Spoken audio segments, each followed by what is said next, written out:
Welcome to the show. Welcome to the show. Welcome to. I heard this morning that it is Champagne Day. I don't have any champagne, No, so Champagne Day. it's the 23rd day of the 23rd year. That's stupid. Hey, it's a great reason to drink. Okay, now do you need a reason to drink? If I needed a reason to drink, I would have been drunk since 1983. There you go. Now that being said, here's another shit show that you're all welcome to. Yeah. High quality entertainment. Honestly, I'm getting kind of worried because Pat's not here yet. He's usually on before we are. Yeah. Yeah. So there he There is. he is, Fuck, there's holy Pat. fuck. Holy shit, Pat. Speak of the devil. Thank God. I almost called 911. I know. I don't even know how to do that. Would have called and said, "What do you want?" What do you want? Go see Pat. Pat's not on our show yet. I'm looking for you. Oh. Hi, Pat. Nice to have you aboard. Yeah. As always. So we were going to do a show of Albums that changed your life or fucking... that were influential. Influential albums, that's right. That's basically the better way. Rephrased it, yes. Influential albums. Ones that made you go from one genre to another. Yeah. I would have had way too many because at the same time, I've never left a genre. Maybe I've left some bands behind, but not, or ones that I just overplayed. Yeah. Because of the fact that you were in a certain zone of where you were, and so those were the albums. You had like 10 albums when you're like 15 years old. And so you played the fuck out of those. You sure did. Especially if, like, depending on how you had them. If you had them, like, on a cassette, you were listening to those on headphones in class. Yeah, you were. But also, too, those albums back then. Because I know there's certain ones that, like, actual changing points in my life. And it was actually because of albums. Yeah. Yeah. So... I was really surprised that you put Kiss Revenge. Yes. Because of the fact that if I was thinking that Chris is gonna put down a Kiss album, I thought it would have been Destroyer. No, it would never be Destroyer. More rock and roll over than Destroyer. Oh, Seven Chicks Got Me in the death metal genre and extreme metal. There you go. That's the audience participation we like to fucking see. Yeah, Possessed. I really never got into Possessed. I tried to.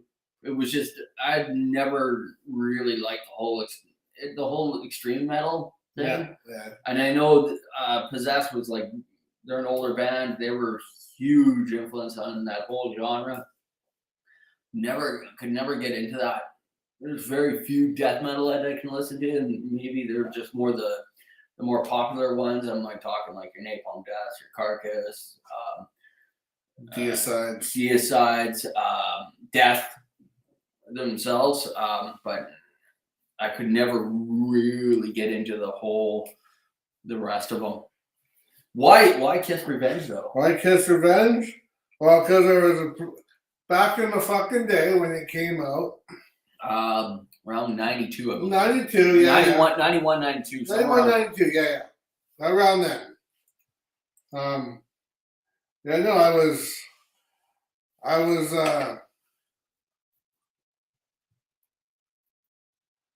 in a relationship with this young lady at the time. Okay. And I'm not going to name any names out here. Oh, that's right. Okay, now it's ringing a bell because the song's on it. That's right. And okay. I just wanna came on. Yep. And I just wanna and I just sat there listening to that and I thought, you know what? Fuck it. And I kicked her to the curb. And I didn't see you later. And then that was a turning point because like now I'm fucking yeah. Wow. Fuck, that was not where I was going. Not where you're going. That was probably where you're fucking going. Fuck, I'm learning fucking deep. Learning fucking about Chris deep. today. What else you got? We're gonna stay on the older tracks. All right. Twisted Sister, Stay Hungry. Yeah, man. I remember it was like grade 5. I got the fucking Stay Hungry album. I remember because grade 4 I had Michael Jackson's Thriller. I thought it was Everybody did. It was everybody handed out to you if you lived in the suburbs. pretty much, yeah. So I had Michael Jackson, and then one day I fucking in grade 5 I got this Twisted Sister tape from somewhere. I forget where. And I just thought, oh my fuck, and that was the beginning of the downward spiral. From then and there. And then it was like, don't worry, Mom, I don't gotta go to school anymore. I'm gonna be a rock star. It's okay. I got this covered. We're good. And for the next 45 years, it's been the same thing. Don't worry, Mom, I'm gonna be a rock star. I got it covered. Me living 2 doors down, I'm like, I'm gonna be with this guy. Don't worry, Mom, I got this covered. Chris has got a plan. He's got a plan. We got it covered. He's making it work.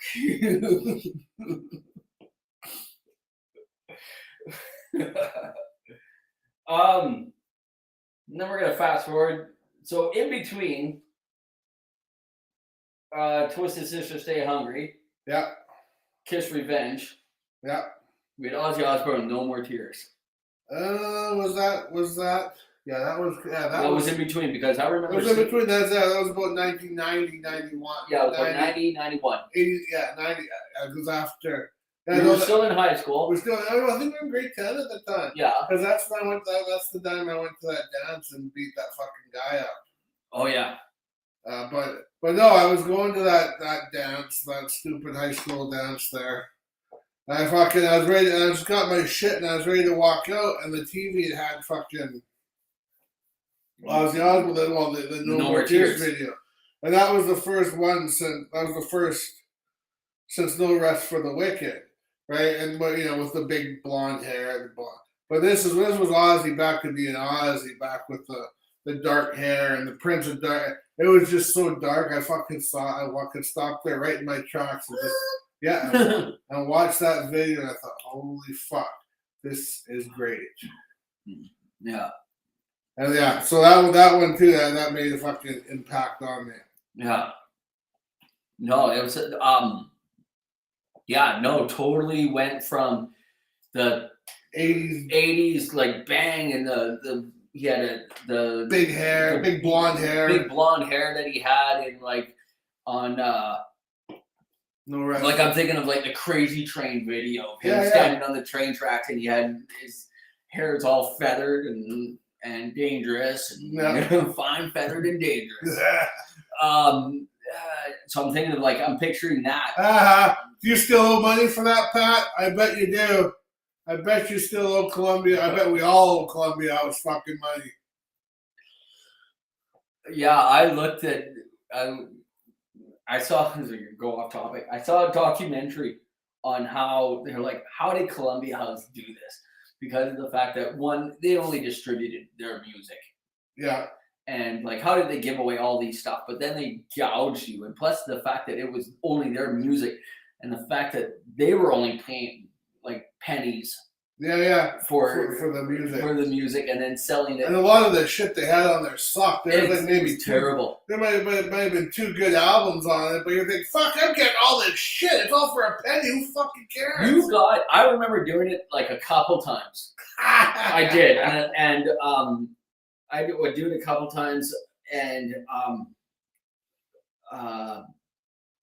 the fact is, you would get music that there would be the occasional album you can get, but you could get all kinds of things that you wouldn't go to the store to buy. It's almost it was almost like Spotify back then. I want a copy of Billy Idol's Rebel Yell. Yeah. But I'm not going to go to the store and pay fucking $15 for it when I can get it for 1 cent. For less than a penny, because I'm going to get 10 albums for 1 cent. That's right. And then you get the 2 albums that you actually want off their whole fucking 8-page fucking 8.5 by 11 list. And you get the 2 good albums that are on it. Then you're stuck picking out 9 pieces of crap. I guess I'll get Rita McNeil. Fuck. I mean. Yeah, no, it was just, Yeah, so and then you spend like then you only have to buy 10 more albums for the next 3 years. Yeah, at our prices. At our prices, yeah. And then you're like you learn, but then and you start going to like A&B Sound, Sound and Record Band, whatever, and you're like, what the fuck? These guys are charging me $17-20, and I'm like, here it is for 10. That's right. And I fucking loved A&B Sound and stuff. Oh fuck! It was they always had shit on sale. Their they invented the Boxing Day sale. Yeah. Actually, I remember going in there once when I went from fucking tapes to CDs. I remember going in there and I fucking was looking at like you could always do, you flip through your faves, Yeah. right? Then I went through Alice Cooper's and then I saw one of his Blackout albums. Like, oh, fucking cool. Right, so I got it and I walked up. I thought, fuck, I guess I'm getting a CD player now because grabbing a CD, you don't even have a CD player. No, I didn't get one on the way home. And then fucking, I went up to, and then they're like, oh, I said, you got any more of this stuff? And they gave me a fucking book to look at. I thought, holy fuck, I ordered every one of those Blackout albums. I want all those fucking things right there. Fuck, that's awesome. That made me get into CDs. I said, you don't have a tape, do you? No, it's only a CD. I'm like, oh, fuck. Well, I guess I'm going to CDs, but now I love CDs. Don't get me wrong. Yeah. We'll keep going in chronological order. All right. A fucking big word for you. That's a bunch of huge word. Too big for this time of day. Yeah. Take a breather after that one. Yeah. Oh, we almost need to. Let's go to the lobby. Marilyn Manson, Antichrist Superstar. Yeah, that one there. Fuck yeah, that one. Is that when he started making like radio and shit? No, that was the one. That was the one that got him big with the Beautiful People. Yeah. Okay. But no, that one. It was that one. Just like I saw the video for Beautiful People, which grabbed my attention right then and there. And then I bought the album when it came out, and I was like. It was cool, man. You know, it was just I thought that's like Hellraiser on stage right there. That's pretty fucking so and then I don't know. And then it's just I just really dug it after that. And then I just thought because the music was so dark too. And I'm pretty fucking getting baked off this fucking stuff. So we don't got much explanations left. I mean, it is a good song, although it's completely overplayed. Yeah. Me and Trevor, Mike, we went to see Manson in fucking up in Penticton. Yeah. Just did it for a road trip. And we got there. Mike didn't come to the show. He didn't really care to see the show. He just came for the ride. And me and Trevor went in, and you got all these fucking douchebags pushing their way through going, my girlfriend's up front, trying to squeeze past you. It's like so fucking what? Since when does it matter? Fucking girl, she's probably getting plowed by the guy behind her. And then, so all these tough guys who have to get up front. Marilyn Manson comes on. And of course, I mean, he's not stupid. He waits till towards the end of the show before he plays The Beautiful People. But, of course. But seriously, once he played The Beautiful People, all those douchebags who were... Actually, he first fucking started the show. All the big fucking douchebags that had to be up front, they couldn't handle the fucking crowd, so they pushed all the way to the back. Yeah. So, but then you know, like I forget if it was it wasn't the last song. It was second or third to last song. They played The Beautiful People, and like fucking like half the people fucking left. Trevor fucking looked at me and said, "I guess that's the douchebag song of the year." That will always remind me of there is a episode of that 70s show. Yeah. Where they talk about going to see Led Zeppelin. Mm-hmm. And so, as usual, they're in the basement, right? And Jackie's like, Led Zeppelin, that's a band, right?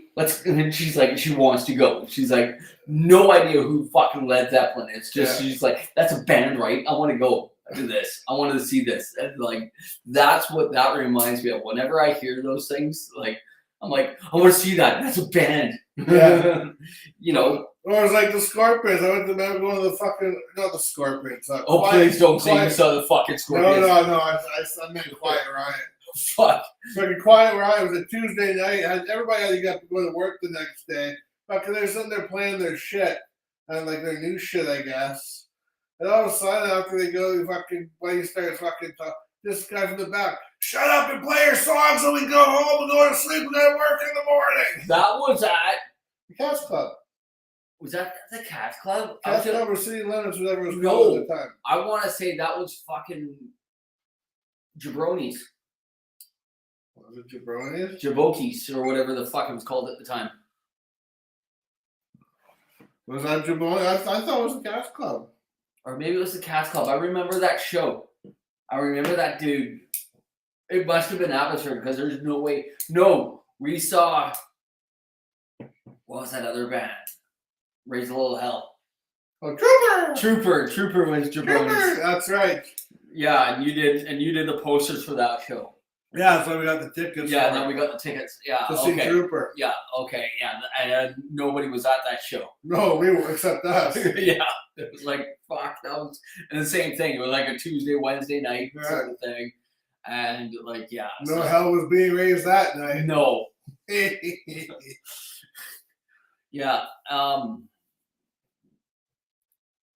Yeah, we just got the fucking imagery going. Yeah, no, it's fucking crazy. Fucking, there's Twiggy. Yeah, very visually striking. Yeah, it was.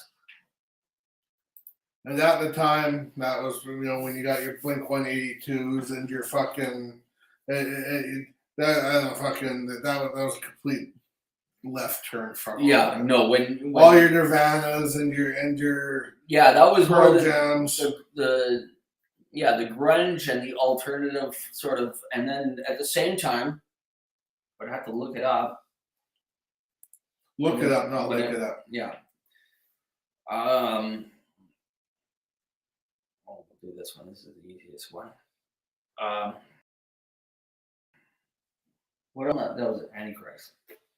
I think if I'm certain my memory is fucking correct here.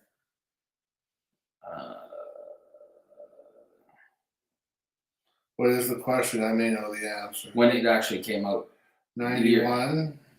96. Oh, 96. So Antichrist Superstar came out at 96. So yeah, music's changing. 96, we're looking at more the California punk scene is coming up. You got your Offsprings, your Rancids, your Green Days. That was coming up. So that was the left. That's right. Right? That's what was going on over here. Meanwhile, the mainstream was going over here, and it was getting into, it evolved from, the Messiah blew his brains out. Yes. It was another beautiful day. Another beautiful day above ground with a beautiful day. Oh, fuck. I'm never going to forget that day.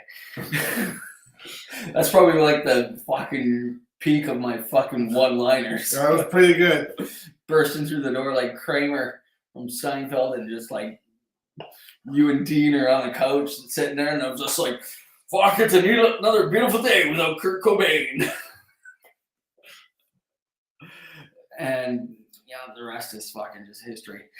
So yeah, 96, yeah, it was a good, Marilyn Manson was he was basically the Antichrist. He was at the time.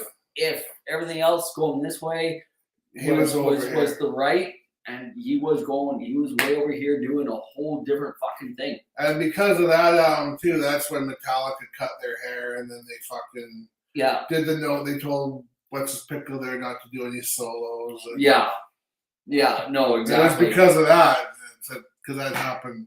Yeah, people copy it. Did you hear the new? Speaking of, I was just gonna say that. Did you hear the new Metallica song? A few times, yes. I've listened to it a few times over the weekend. My thoughts are that it's better than Lux Eterna. That's better than that one, but I still like it. It still does that. It still does. Okay, so I've never been a Metallica fan, so it's never had that wow factor. Yeah. But in a legendary band like Metallica, oh yeah, okay, you have to have So that's fucking great that you said that. You think this shit was fucking scripted, but it's not. You would think. Fuck, we feed. I was reading this other guy's fucking shit, and he fucking said it great. And it was before this, the new one came out, Suicide, whatever it's called. Yes, yeah, whatever it is, solitary suicide. Screaming Suicide. Yeah. So, when this, few weeks ago, maybe even close to a month ago, this guy was writing this article, and he said, if Lux Eterna was written by any other band of that genre, it would not get noticed at all. And I was like, fuck, this guy's right. You bring out any... Okay, so I was listening to... When I said I was listening to Lux Eterna, and it's the exact same song as Hit the Lights. Yeah. If Hit the Lights came out today, it would not get noticed by any other band other than Metallica. Well, it's because it was Metallica. And that's what if Metallica brings out Hit the Lights today, it's a brand new song, yeah, somebody's going to say, wow, that's a great song. But if any other band brings out that song... Yeah, it's not going to be... No, of course not. Because Metallica's going off their name. Yeah. Just like Kiss is going off their name after their last few crappy albums. This is a really fucking crazy thing to say. Then remind me of this. There's an actual episode of The Simpsons. Yeah. Where it's got Mel Gibson in it. And they're showing this movie. And it's got Mel Gibson in it. And everybody says that it's the greatest movie of all time. Mm-hmm. The only one that doesn't like it is Homer. And he's like, that was it. And he comes out of the theaters, it's like, basically the fucking, without saying it, he's like, that was the worst piece of shit I've ever seen. I've seen that. And he's like the only one that says it. And Mel Gibson's there and he's in disguise. He's like, I actually thought that too. And it's the fucking thing is that no matter what Mel Gibson's in, people are going to say that it's good. That's because it's Mel Gibson. It's Mel Gibson. So no matter what Metallica brings out, it's Metallica. Their Metallica fans are going to fucking say, that's great. We live in a fucking world. We are guilty of it too. We're behind the screen where we will say fucking shit sucks. That's right. But I will also say it in fucking person. That's right. We'll say it right to all of your fucking faces. I will say it in person, but I will also put up some shields with it too, and I will say it's my opinion. Yeah. You can have yours. That's fine. And I'm at that age where I can say you can like whatever the fuck you like. That's fine. Right. If you're wrong, you're wrong. You're wrong. You're wrong. It's a free fucking country. Yeah. My grandpa fought in the war, so you could have the right to be wrong if you want. Exactly. That's exactly it. If you want to be wrong, you're wrong. But I will say that is not for me. Right. I can say that new Metallica song, the new Metallica one, Screaming Suicide, is better than Lux Eterna. Lux Eterna, to me, and it's probably either it was subconscious or maybe it wasn't. Maybe they were like, fuck, we gotta write like this. You know, maybe they were trying to like go back to their roots, listen to their own music, when you shouldn't be listening to your own music to get back to your roots.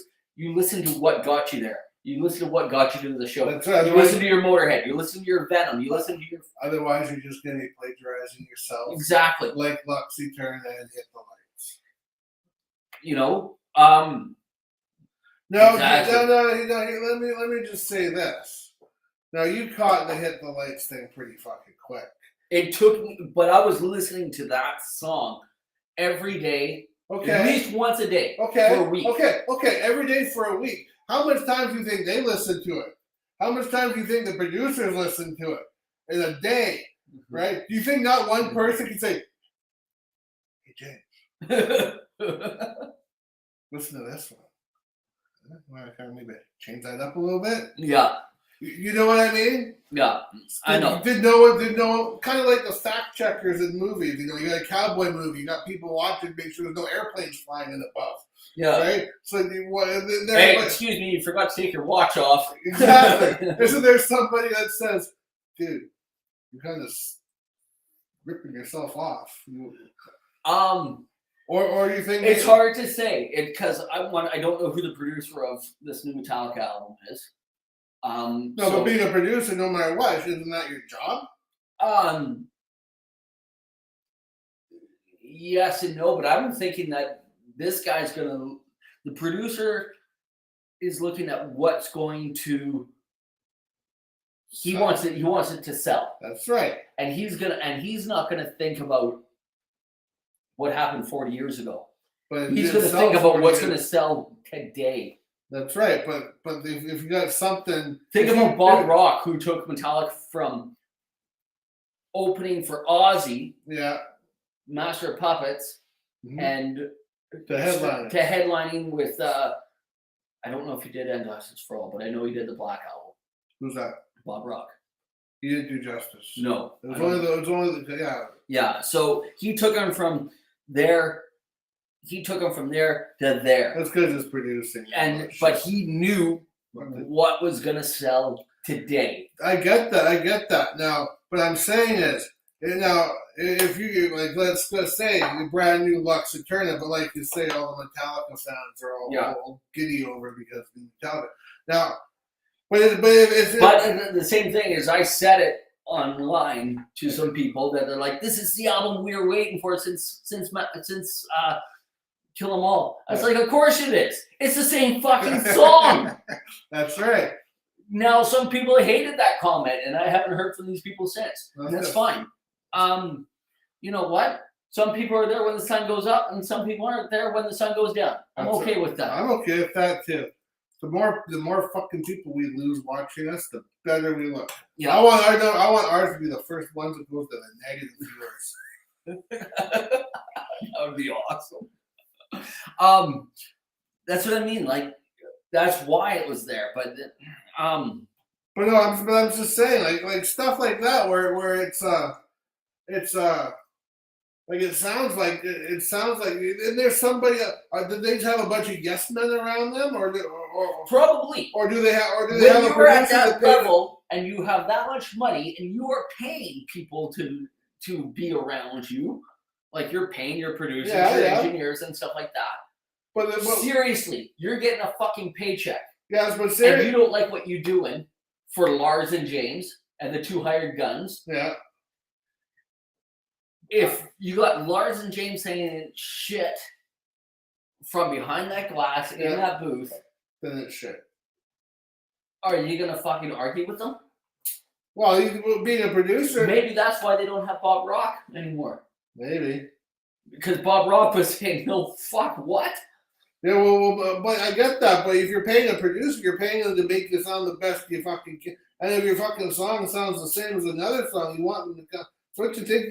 Don't you think you want them to say, "Hey, write another fucking song, or write another riff"? Yeah, that sounds like that. Write another fucking riff. I know.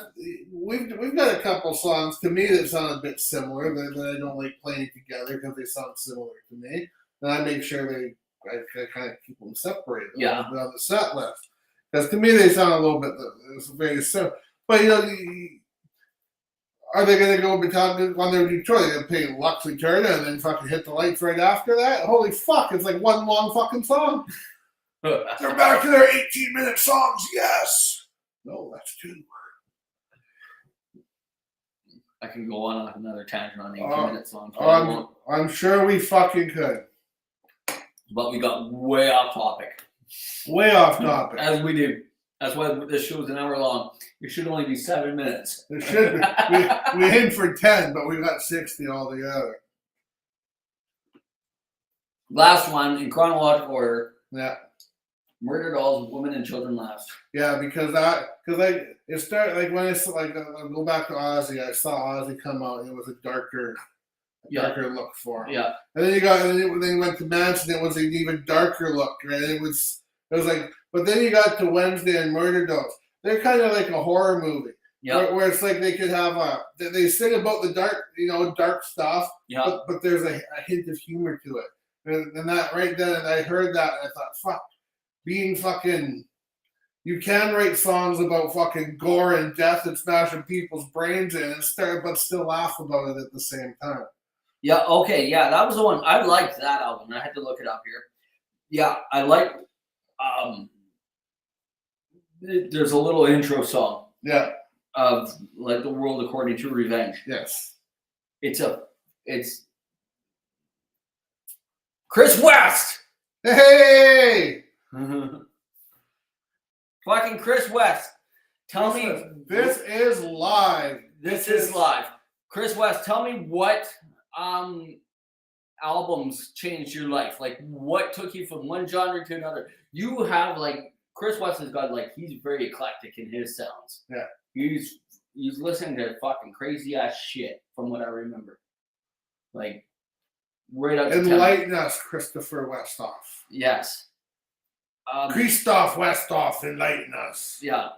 Well, the delay's going, but World According to Revenge, it was just like it reminds me of a heavier version of the intro to, and it's funny that because he played on the, that's what I was waiting for, Skinny Puppy.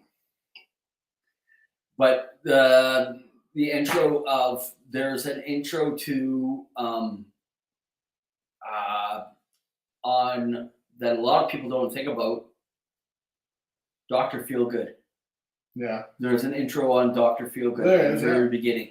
That's what the World According to Revenge reminds me of. That's it. And it's funny that because Mick Mars played on that album. Played on the album. One or two of the or one of the albums, yeah. Oh no, it was on that album, one or two of the songs. Yeah, but it's the whole, it shows the influence. Yeah. But actually fucking Chapel of Blood, I like that one. Nowhere, Summertime Suicide.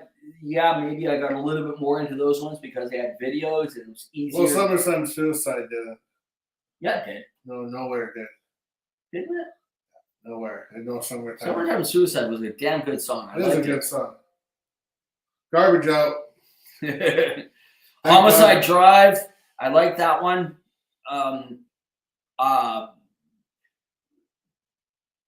Trying to break the barriers, whatever you got, I'm against it. Mm-hmm. Was featured on what year did this come out? 2010. Was featured on an NHL 2010 game. Was it? Yeah. So nice. So once he got into the whole PlayStation, Xbox games, NHL would have a soundtrack to it. Yeah. And so it was actually featured on it. And that's cool. my introduction to nice. to the Murder Dolls. Now that I've looked at that, I remembered it. And then that's how I heard about them. And then you started talking about the Murder Dolls, and I was like, oh, wow, I'm surprised because of the fact that where they are, where you were, that you got into it. Yeah. Yeah, Skinny Puppy. That's what I was expecting. Yeah, totally different. They're a completely different band. Put on some Skinny Puppy. We're gonna put on some Skinny Puppy. Just for Chris. This is Chris's first time joining us, at least live anyway. Yeah. It's for you, buddy.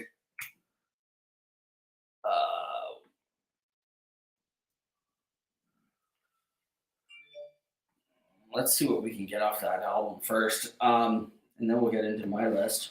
Yeah, I'll pull your list up. Oh, it's right here. I got it here. Because I went off as usual.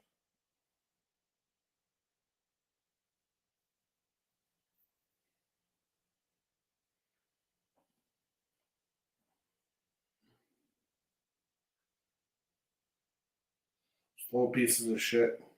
Yeah. Oh, but I'm not on your list either, that's why. Oh, it's the same. Everything's just. Oh, I forget. You can't remember what it was. No. 19. So Skinny Puppy Remission came out in 1984. Did it? Yeah, like they were a little bit way before their time because of the fact that they were more industrial, whereas I've always found them to be more industrial. We're just gonna go with this one. Let's see. I don't even know if there's any videos or anything like that. No, that'll be audio. Let's just do this. Let's just do that. There you go. Top one. 9 years ago. Skinny Skinny Puppy Simulate. But we're gonna put some fucking volume to it as soon as it comes up. Yeah, it did. It was a huge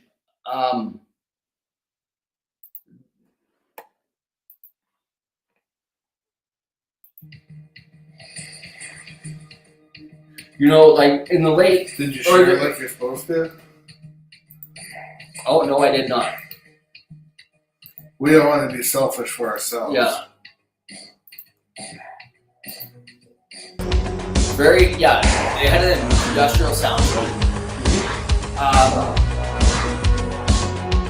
Probably overshadowed by the Nine Inch Nails and things like that. They were around before that. Way before Nine Inch Nails, yeah. I remember them in like grade 6. Seeing them in fucking magazines. Yeah, you're hearing about custom names and Yeah. shit like that. Yeah, like what's the name of the street? Things like that. 7 minutes long. Oil removed, shredded tear, radiation been rare. It's the fear so unclear, man in motion, going nowhere. In a hole, stuck in a place, spread the dirt. Off your face, yellow trouble, yellow I was trouble. Set the never- brain, heal the risk, manifestation I never of soul. So serious, often point, simple solution, never confused. Falling out, killer combo. Yeah, but that. See the name drop. You're being on that.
You get sued by nothing. That's what we do. We get sued by nothing.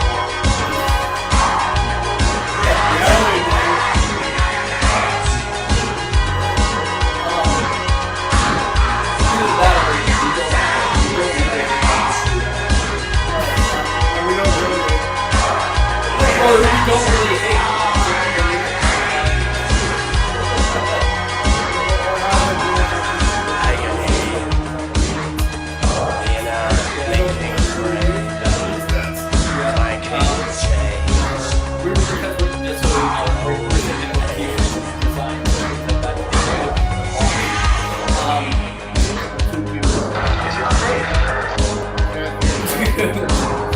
Like you haven't heard the song before.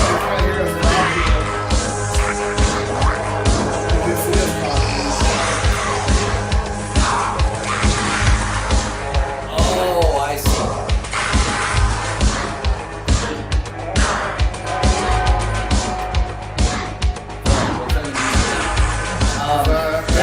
Thank you for actually telling us.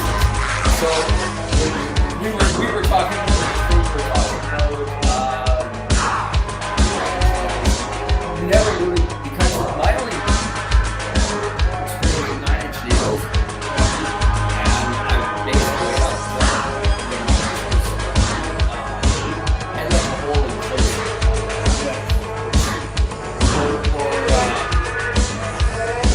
Yeah, closer. That's the one. No. Oh. Covered in, and Trent Reznor actually said that Johnny Cash. He said this is basically not a song. When that is probably one of the kind of things of action shadows in the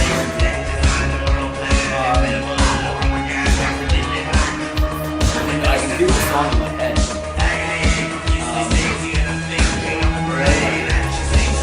Let's just jump in. Yeah, we'll just jump in. Let's start number 1. Let's go with Small Victory featuring So So that was from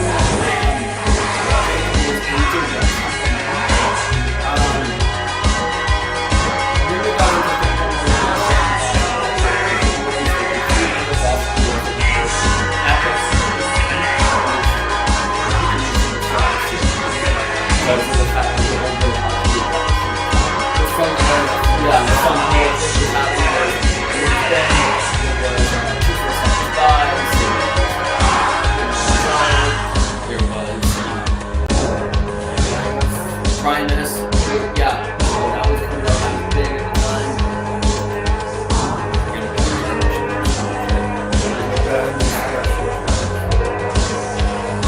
No, so we were talking about for Chris West there, West off.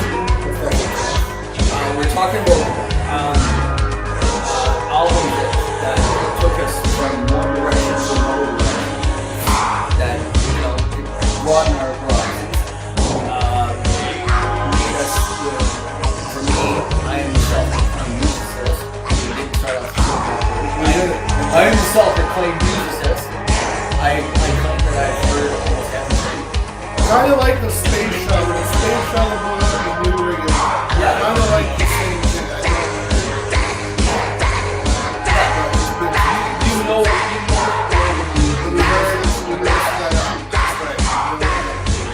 So I knew where I was when I heard Angel Death for the first time. So excited it came out. I was big into the real thing and how it so when Angel Dust came out, it was a fucking left turn from that album. Totally different fucking album. But still yet the same. When the stakes are high at work, you're let's turn that off. There we go. So Testicle difficulties. yeah, so I was I hear something too. Something's talking. There we go. Or whatever. So when the shared screen comes on, I guess you can't hear us. When what? When we share the screen, you Oh. can't. It cuts us out. I Oh. keep forgetting that. Can help you find just the right positive tone to close that. Yeah, there's. That was a commercial. Yeah, there's a There you okay. The commercial is still playing in the background. All right. So We need someone to do the testicle shit for us. yeah, so when Faith No More, Angel Dust came out, I was delivering Chinese food at the time. Mm-hmm. Oh, at the Yeah, plaza there. yeah, the plaza there. So on my way to work, I pick up the cassette. I'm gonna listen to it, and I remember listening to that album nonstop while I drove. Nice. And so it was like right away that album just like it was a totally different direction from every Faith No More album was, from the very first album, back in the early 80s, before Mike Patton was even in the band, Yep. to when he got into the band, into like in the early 90s when Angel Dust came out. Every album was different. But it went from being really about, I was never really into the whole thing, but Mike Patton with anybody is fucking awesome. He's like, have you heard Mike Patton with Bjork? I've heard, I don't think I have, but it just took me in a whole different direction where it was like, it was a very orchestrated album. Mm-hmm. Because you got your keyboards, your guitar, your bass, your singing, your drums, everything. Very underrated drummer in Borden. Borden or Bottom. No, Borden. Bottom is the keyboard player. Yeah, Mike Bottom is very underrated as a drummer, and that's why I can see. That's why Ozzy took him. He's a hard hitting fucking drummer. I can see that it was a paycheck for him, and he wasn't actually getting to play what he wanted to play, but whatever. But when he plays his shit, it's on cue. Great thing. The keyboards do their thing. They don't overpower anything. Nothing overpowers anything. Nice. It's all that album was. You can look up influential albums, and you will find that Angel Dust is on there because of the way that it was fucking produced. Very cool. Let's go to number 2. Alice in Hell. Oh fuck! From good old Hometown Boys Annihilator. Annihilator, former Hometown Boys. Well, they still are. They kind of are. He's out of somewhere else now. We thought it'd be But- predicted first. 1989, very different time for me. I was going from seeing like David Lee Roth and being into Poison and all the hair metal things and things that was like your top 40 radio, meeting a couple guys at school. We're going to call them for fucking, to keep anonymity. Anonymity, thank you. Not people suing us. We're going to get sued. I bet a couple guys' names. We're going to call them, for story's sake, we're going to call them Dominic and Benjamin. Okay. Those are good fake names. Yeah. They're going to say, so they're like, why go see those guys for like 50 fucking bucks when you can go see these guys for 15? And it was a band called Testament. And so, which was a funny thing. No, I don't think it was that one, but it was the other one that we went and where we met a bunch of other guys. So we're going to go see these guys. And opening up and I bought the album because I'm going to go, who am I going to go see? I had no idea. I bought a ticket to a fucking show. You had no idea. I had no idea who I was going to go see. And I went and I bought the album, because you had Practice What You Preach and the ballad were on those things. And so you go there. I'm in this venue that holds like fucking 200 people. It's a strip club now. Oh, the Paramount. And this band comes out. They're a local band. They just signed their first deal. They brought out their first major record. A band called Annihilator. And so, blown away. Speed metal. I was like, fuck, this is what I wanted. I didn't know that I wanted this, but I was like, but you heard it, you fuck. wanted it. It was fast. It was heavy. The lyrics burns like a buzzsaw blade. Fucking Alice in Hell, Phantasmagoria, all of it. I was like, "Yep, okay, I'm all right with this shit. I'm good." It was huge in a change for me because it took me from. At that point, I'd already been introduced to Metallica. I'd already been listening to Master of Puppets, Ride the Lightning, and Injustice for All. But I was just like, fuck no, this is it. This is the shit right here. I want it faster. I want it heavier. I'm like, I'm okay with this. Nice. Here you fucking are. Yeah. All right. Adina Rancid. Do tell. Okay. So it's like 1994. The album came out in 93. 1994. I'm hanging out with this English bloke. Okay. We won't call him Nick. We won't call him Nick. He's like, I'm gonna go see this band called Rancid, who used to be Operation Ivy, and the singer or the guitar player and the drummer or the guitar player and the bass player split off and they started their own band. It's called Rancid. And I'm like, saw Kiss with Cheap Trick in 1977. You know what? What's his name was at that show? Who? Jay Sullivan.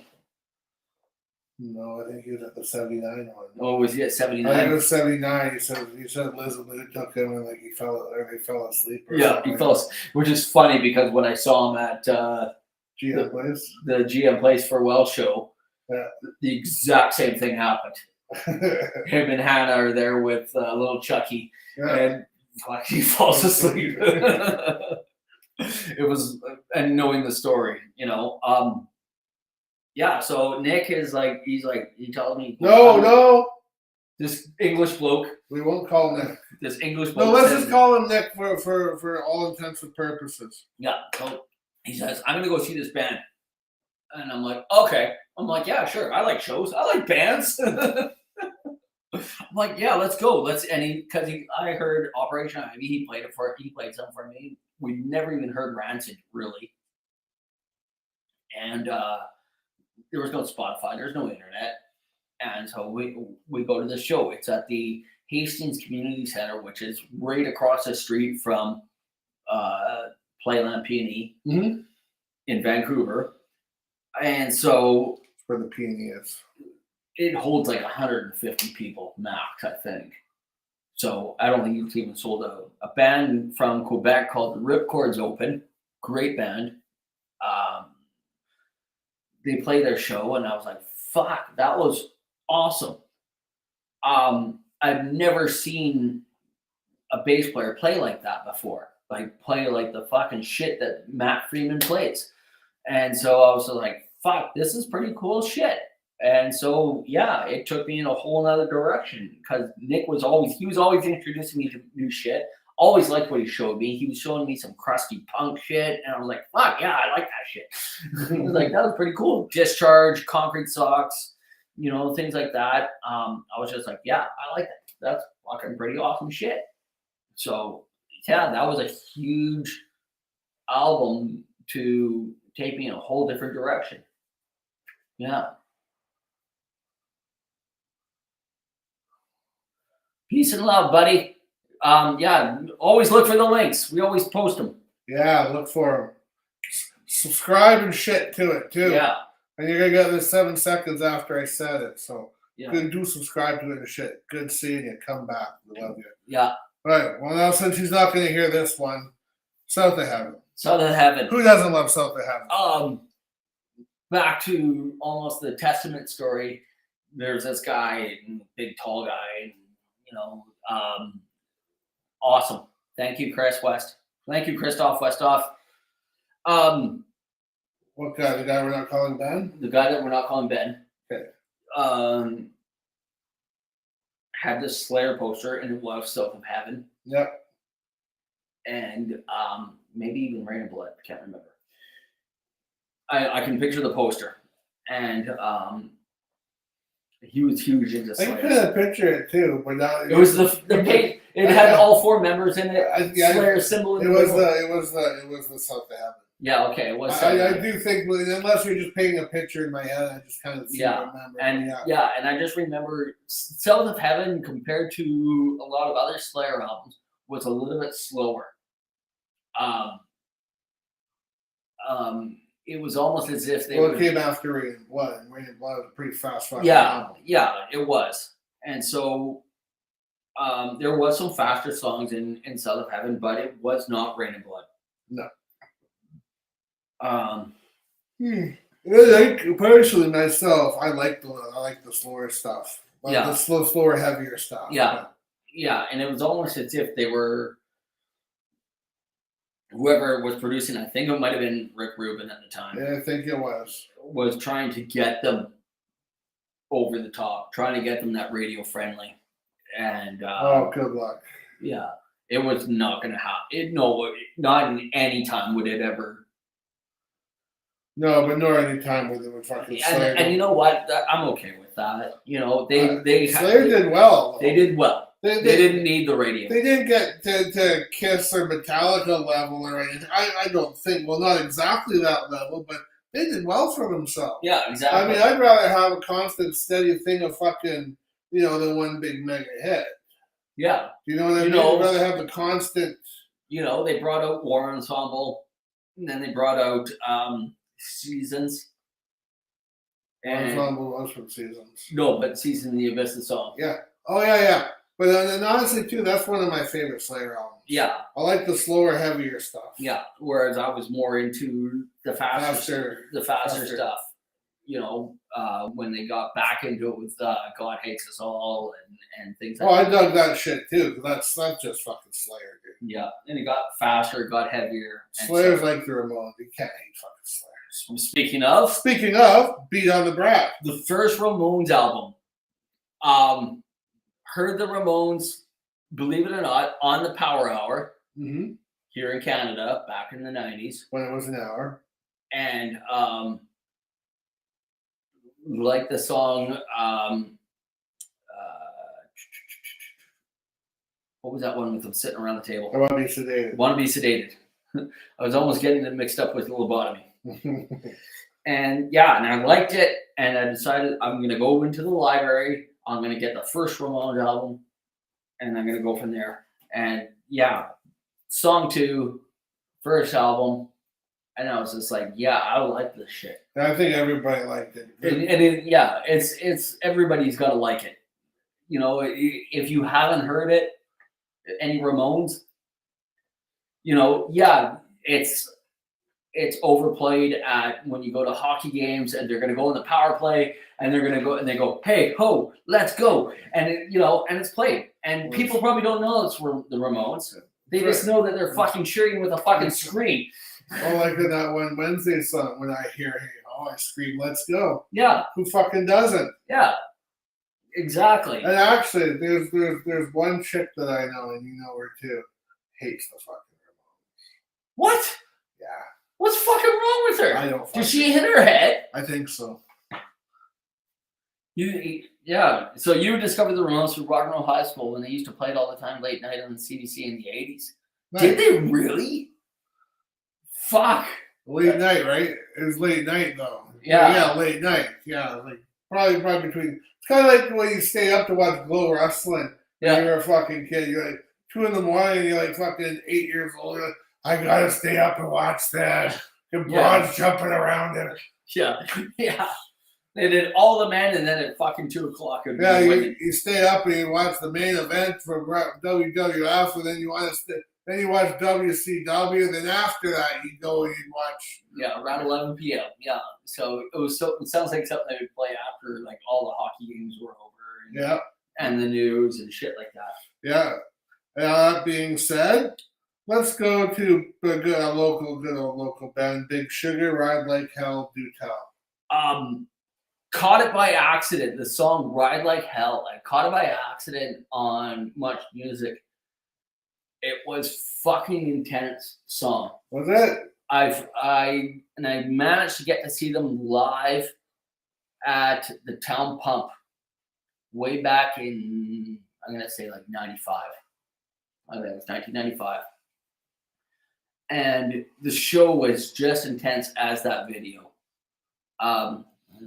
Yeah, put it on. I dig Big Sugar. Oh, but you can't hear us talking over the fucking shit. Yeah, that's the only problem. Ride like a girl. We'll watch that later. I don't think we're allowed to show that one. Oh, no.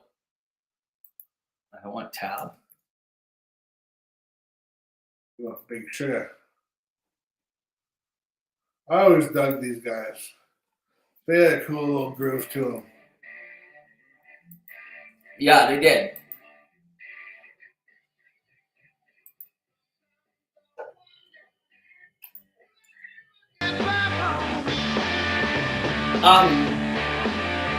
The only problem is these guys were always it was Gordon Johnson and hired guns. Correct.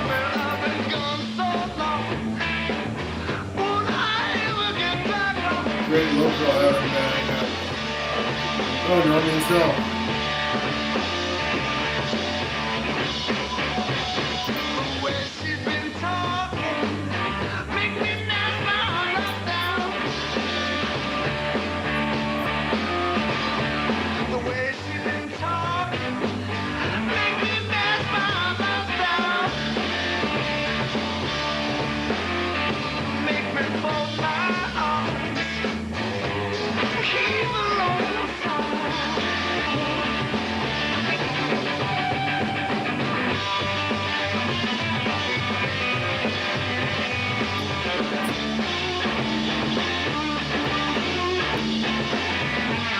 Right there.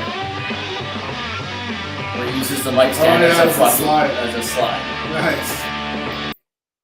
Yeah, where he uses the mic stand as a slide. That's That pretty was what did it for me with that band. Was like the fucking creativity and that. So, quick story about No Means No. Yeah. You were there. We're at a No Means No show. No, we were at the Hanson Brothers. Same thing. Yeah. No Means No, but with a couple extra guys. Right. We're at the No Means No. It's it was a good thing that we used to have here in Vancouver called Music West, where we would have a week-long fucking thing of fucking live music. You could buy passes, you could bar hop, all this shit with this fucking with a wristband. You'd have to leave this wristband on you for a fucking week. Yeah, you would. But then we just go to that because there's no We hockey went, that no, day? we went to it.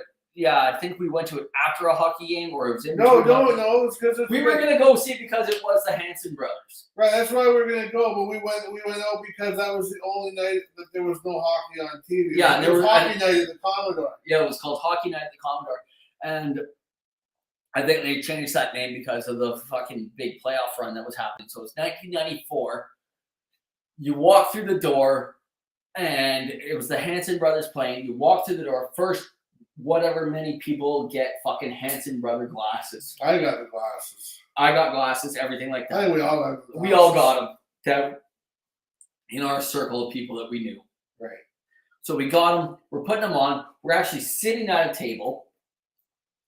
And at the same time as the Hanson Brothers, this week-long fucking thing in Vancouver's going on, and it doesn't happen anymore because Vancouver's cuts out anything that's fun. We're sitting there. I know the Romulan was sitting with me. Yeah, the Robin was like, Dom was there. I don't know if you were sitting with me at that No, I point. was sitting. We were sitting up at the So table. we're sitting It there. was Dom, me, Romulan. Yeah, we're sitting at the table. Ben And went to the other show. He went to go see another show. That's right. And Georgia and Yeah, and Dean. and maybe Dean. Yeah, there were shows everywhere. So we're sitting there at the table, and fucking out of the blue, I don't know what their names are, but the Bare Naked Ladies, the singer and the the drummer, cokehead and the drummer. and the That's cokehead right. and the drummer, fucking decide to come and fucking sit with. They accidentally think that I'm one of the fucking Hanson Brothers. They think that I'm one of them, and they're like fucking talking to me, and I'm just like, whatever. I'm gonna talk to these guys. This is fucking awesome. I'm talking to fucking guys I see on fucking TV. I'm fucking like 18. It must have been 19 because we're in the Commodore. I'm talking to these guys. I'm just like, yeah. And I'm just like, fucking, I'm like, probably really drunk. No, probably. And so we're talking to the fucking Bare Naked Lady. And I'm like, this is fucking awesome. And then all of a sudden, like, and then I'm like, what do you guys do tomorrow? And they're like, I don't know. And I'm like, you should come over to my place for a fucking barbecue. And that's when they clue in that I'm not who they think that I am. Or no, I didn't know it. And then all of a sudden the conversation got really awkward. And then they're like, we gotta go stand over there. They bought around though for us all. Yeah, The they whole fucking did, they day, did. bought around for everybody. They did do that. And yeah, and that's all of a sudden the conversation starts to really change. And then they're like, wait a second, you're not who we think you are. It's funny how, because usually it's the other way around. Yeah. You see somebody that looks like a celebrity and you try to start talking to them and they're like, no, I'm not that person. This was the other way around. This is the celebrity thinking that I'm somebody. I was like, fucking, remember when we took I'm not going to mention the little blonde guy's name. Let's just call him Barney. Let's call him Barney for Yeah. to be safe. Well, me, you, and this guy Barney went to the fucking first Steel Panther show. And these fucking chicks, whole fucking group of chicks come up to us. Hey, get our pictures with you. Right, what? We want a picture with you. Right, okay. They fucking gave their fucking camera to their fucking boyfriend. I got my arm wrapped around two fucking handful of titties while their boyfriend are trying to take her picture. And she's fucking yelling, just take the picture. They say, why wouldn't he take the picture? I always not taking the fucking picture. He was so pissed. No, he was. And I remember I started yelling to fucking Barney doesn't know what the fuck's going on. Barney didn't know what was And I was fucking like, just take the fucking picture. I got fucking better things to do. And he was just like, and so you know, like, yeah, the guy ends up taking, I don't know if he actually did take a picture. I should have given him my camera. I would have given him my fucking camera. If I was thinking about it because of the fact that it makes for a good story. Oh yeah, since he was fucking standing like a kid on that log. Oh yeah, he was I pissed. could have got fucking Barney to fucking take our picture. Yeah, because he didn't know what the fuck was going on. Yeah, I think it that was because good. of the fact I had really long hair at the time. You had long hair. The guy we're not going to call Barney Barney. had long hair. No, he didn't at the time. Did he at the time? No, he does Oh. now, but not then. No, I remember that because I remember walking in thinking, "Oh, great, Steel Panther! All the chicks are gonna have their hair teased to the fucking heavens." Yeah, not so much. Not It's so much. all the fucking dudes in their spandex and their wigs on. It's like, Yeah. "Ah." Yeah, guys dressed up. Like seriously, we were pretty much the only people in there with real long fucking hair. I guess the fucking chicks must have thought we were somebody. So probably somebody. Got me 2 handfuls of titties though. And I just had to show up. Yeah. Last one on my list. Is oh yes, I remember this. It's your jam. It's my jam. Talk dirty to Talk me. dirty to me. Poison. Poison. I think it wasn't the first single off of the album. I don't know. I think it was the only single off the album. No, I think they. Well, no, there's no way. The first album they had, I think that was the only single they had off that album. No.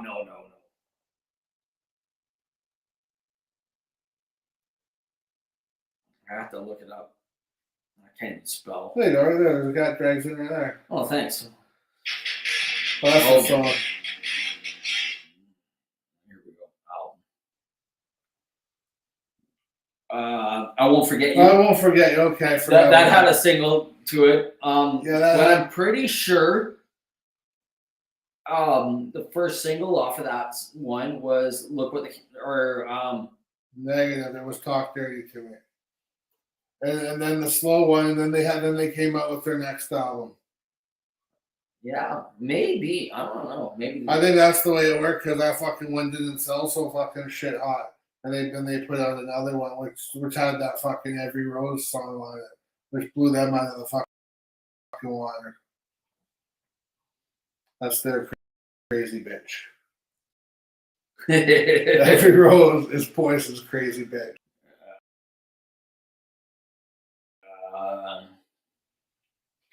The singles: "Talk Dirty to Me," "I Want Action," and "I Won't Forget." I never would have thought. August 5th, 86. "Talk Dirty to Me," February 18th, 87. So "Cry Tough" was the first one. And then it was, But it did and nothing. then what was the second one? The second one was "Talk Dirty to Me," and then "I Want Action," and "I Won't Forget You." So 4 Over together. from August 5th to August 5th, 1 year to "I Won't Forget You." 1 year for Just 4 singles 1 year. just to get the album still So if you get past the album, relevant. it's a pretty good album. Man. If you get past the fucking cover, it's a good album. Yeah. Get past all the fucking. If you get past Vixen on the front of the cover there, Yeah. it's a pretty good album. Yeah. If you would, yeah. Because you're like, oh, Yeah, that one. Oh. Yeah. Oh, hot chicks. I'm getting this up. yeah. They sound like dudes. I'm like, who are these guys? Been reaching out to some people. And we're gonna and I'm really trying hard to get them to be either on the show, either through an interview or something like that. I was on the socials, Yep. and there was this thing where mention what you think are mention a band that had 4 or more good albums. I reached out to a whole bunch of people that commented on this thing, only to the ones that mentioned more than one band. Yeah. Reached out to this guy from, I think he's from Brazil. He's really interested in this shit. Yeah. And I'm like, yeah, we're gonna have you on an interview. And What shit? Our shit? Yeah, The shit we're doing? Yeah. No. Videos. He's like, I like the cut of your jib. I don't know if he's watching right now, but Well, whatever. There's your 7-second delay. yeah. He's like, I'm into this shit. And I said, we'll have you fucking talk about your Shit. Your shit. You come So- on our show and hawk your shit. Yeah. So I would like to put that out to you. Name one, maybe more bands Mhm. that have more than 4 good albums. Well, I gotta go through regulars, the fucking Alice Cooper, Kiss, but I mean they've got a giant catalog. Yeah, you got to go with the ones with the giant catalogs. You can name 4 albums right away. Right, correct. But I can look at a band like, say, because we mentioned them earlier in the show, Annihilator. Yeah. 18 albums. Yeah. I probably wouldn't say they have 4 good albums. Well, let's go. Well, I could say the same thing with Slayer, but again, they got a giant catalog as well. They got a giant catalog, and I would say Well, if they have that giant catalog, they obviously doing something right because they got to put out that giant because catalog. for Slayer, I'm going to draw a blank on how many actually albums that they have for actual albums. Actual albums, not greatest hits. Not greatest hits. 1, 2, 3, 4, 5. That one doesn't count. 6, 7, 8, 9, 10, 11. So they got 11 albums. Pretty healthy. Studio albums. Yeah. I'm not counting. No, they're not counting the lives. I'm not counting the lives. I'm not talking the greatest hits, or they actually had a covers album. Right. So I can say that their first 4 were fucking great, but then I think of like the last one, Repentless. I can say that it was a good album. Mm-hmm. But there was something lacking. Yeah, You know what was lacking? Jeff Hanneman. yeah, it was. I mean, no offense to Gary Holt. No but- offense to Gary Holt, but the thing is Jeff Hanneman. he can play like fucking Jeff Hanneman all he wants. That's The right. guy's a fucking beast, but He ain't Jeff Hanneman. he's not Jeff Hanneman. But He's not the lifeblood. no, but then again, and I'm on his defense too. You could say the same thing for Exodus. It's not Gary Holt. If he wasn't there, there would be a presence lost. Yeah. Okay. So Gary Holt fucking leaves Exodus, and they bring in Jeff Hanneman. Is it the same? Fuck no. No, It would just sound like it would sound fucking different. Slayer with a different singer. Right.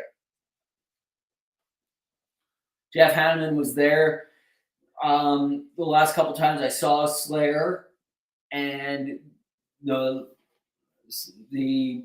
most recent Slayer song albums were out and Mhm. things like that.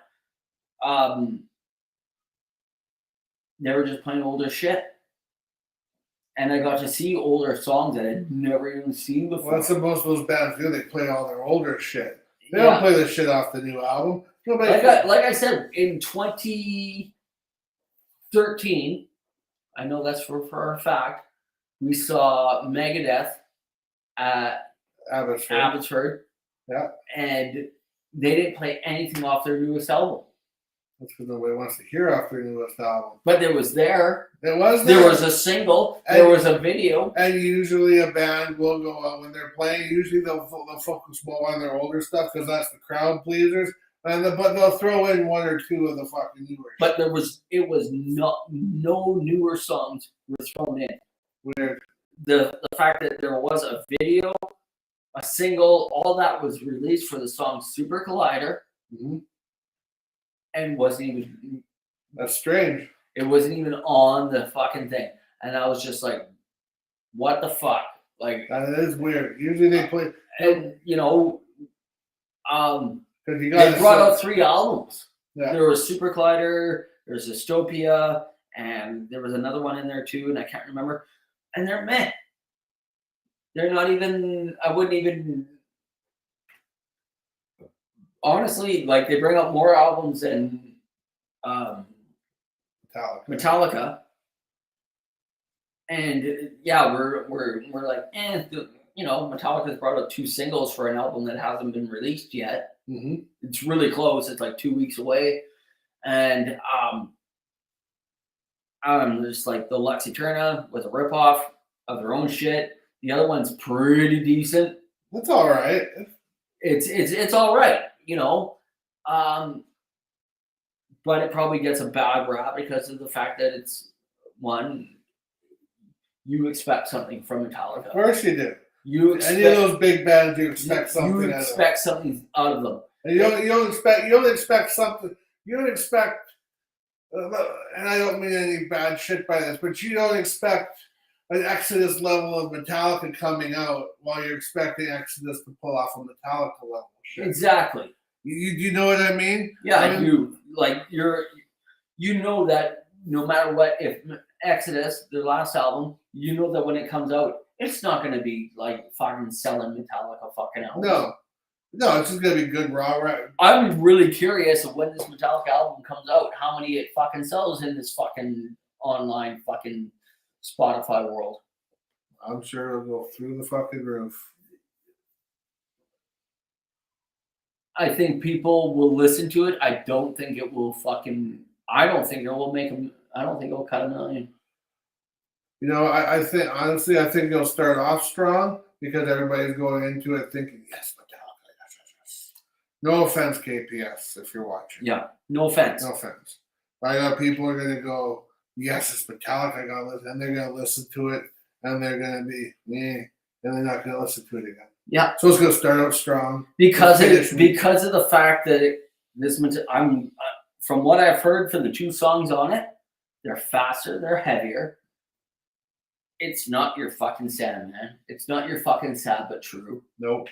It's faster, it's heavier, back to the roots, somewhat. Like I said,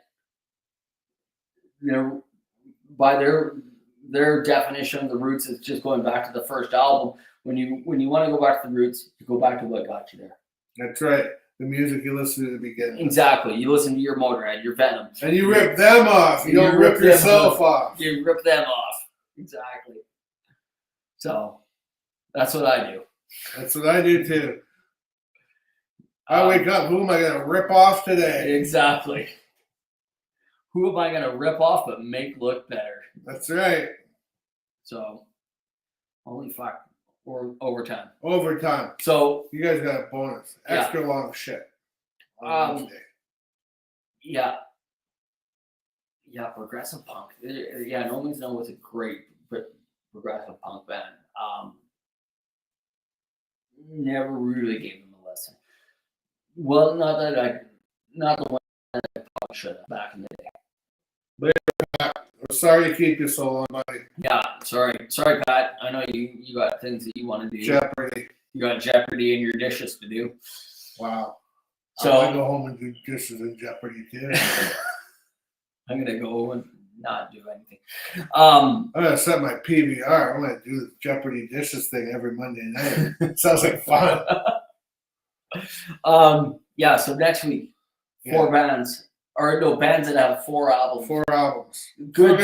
Four good albums. So to knock them right out of the thing because they're fucking given, I can say that Kiss, their first 4 albums. The first 4. They've had Up Until Alive. Yeah, that's the first 3. Is that the first 3? 4th is it's funny people go to work and people go to work. Yeah. Yeah, we do too, but whatever. I do too. I just fucking pretend I know what I'm doing there. Yeah. But I just gotta sit with my eyes open watching the printers. I mean, work really hard at work in case Ryan seems to be watching right now. Yeah. Really hard at work.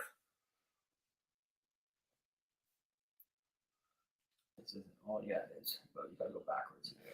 Kiss, Harder Than Hell, Dress to Kill. Oh yeah, that was the first 3, and then the first 4 Up to Destroyer. Up to Destroyer, but if you want to count Alive, I don't know if you count Alive as an album or not. I guess you do. But you could say that that's the first 4 albums. 4, right? Destroyer, Dress to Kill, Harder Than Hell, Kiss. Yeah, they were solid back then. And so was Rock and Roll Over. That's my personal favorite of all of them. Oh yeah, and then that was the next one. Yeah. You know what? And then you get into your Love Gun and things like that. And Love Gun was good too. They were good. They were still but they were pumping them out. They you sure know? were. They sure Like fucking they were. were like, we got to ride this wave. It was almost the whole. It's almost as what I heard years ago is that pop stars get 5 years. Really? Well, I was watching Because the fact that the pop star, the person that listening to it is 12 to 13 years old. Yeah. By the time they hit 17 to 18, their musical tastes have changed. And For so, sure. and basically, the person, so when they hit like halfway through that, so they're now 15 to 16, the 12 and the 13-year-old is listening to something else. Yeah. They're on the next one. That's right. But I don't know, fuck whatever. I was going to say something, I completely forget. That's for another show, I guess. Yeah, I guess so. Tune in next week when I remember what I was going to say today. Tune in next week when I'll just be here. Yeah, we're just gonna show up. So we have four solid albums. For any band, Any band, 4 solid albums. Gotcha. yeah, How many are we going for? As much as we can think as of. much as you can think of, as usual. All right. And I'm gonna, you know what? Because he showed up, I'm gonna listen to some Skinny Puppy for the next week. There you go. So yeah, I'm gonna go because Chris showed up just for him. I'm gonna go home and smoke a joint and listen to some Skinny Puppy. probably makes sense to you. It probably would. All right, goodbye.